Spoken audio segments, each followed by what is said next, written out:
Hey guys, so I just got out of seeing San Help, the new film from Sam Raimi, and here's my theater reaction for the film. First impressions, well, pretty much just thoughts on it overall, because I probably won't do a review on this movie, but yeah. Now, yeah, I this was one of my most anticipated movies of this entire month, and with the fact that this is the last movie, the last January movie I'm seeing, well, minus sentimental value, which I am seeing in theaters on Friday, but that does not count as a January movie. I think this movie solidifies January as the best. 2026 is the best month for January, and I think it is an objectively great month for January. And yeah, this year has proved the January haters wrong. That January is not a bad month for movies. That was all in the past, but yeah, Sad Help is a masterpiece, man. And I know you guys are sick of me throwing that word everywhere, but I don't care. I fucking love this movie. Yeah, it sounds good as 28 Years Later, The Bone Temple. That's still the movie of the year so far, but yeah, this would be my second favorite movie of the year, second only behind 28 Years Later, The Bone Temple. And now, granted, when it comes to other Sam Raimi movies, comparing this, yeah, I still prefer Spider-Man 1 and 2 and also Multiverse of Madness over this one. I'm actually debating on which is my favorite Sam Raimi movie, either Spider-Man 2 or Multiverse of Madness, and I would put Spider-Man 1 over this, but this is the best non-Marvel Sam Raimi movie, and Sam Raimi's best straight horror movie. Well, it's not a straight horror movie technically. Yeah, it's not. I think people were right when they said that this wasn't really like a legit horror movie. It's more of like a dark comedy thriller with just some big jump scares in it. But let me tell you, when they have put jump scares in this one, my god, is it legit scary. Like, there was one jump scare like somewhere like in the 90-minute mark where I think, yeah, near that, I freaking screamed. I kind of was squeamish at that one jump scare. And yeah, this movie is gnarly, it's disgusting, it's gory, but above all else, it's pretty much the best version of Castaway. Well, technically, The Martian is the best version of a movie about stranded in one location, but this movie is even better than Castaway, in my opinion. Yeah, I gotta go. Yeah, this movie is even better. I think this is even better than Castaway, and I love Castaway, but yeah, I just think this is like better, and yeah.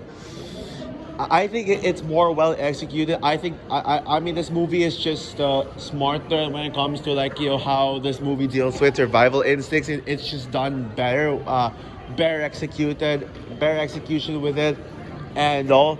And this movie is surprisingly has some humor too. I mean, the jokes were pretty funny. This movie that does a great job at mixing genres. You got the horror in the first half. I mean, psychological thriller in the first half. You got comedy and comedic drama in the middle act, and the third act is basically horror.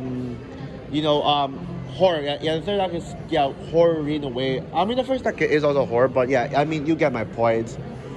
But I think probably the best thing about this movie is the dynamics between the two main characters, Linda and Bradley.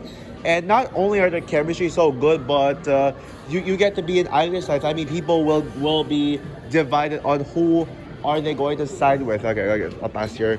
Who are they going to side with? Who are they going to root for? And to me personally, I was on Linda's side this entire time. I mean, yes, I mean, both Linda and Bradley are morally great. They're both likable and also villains at the same time, or antagonists.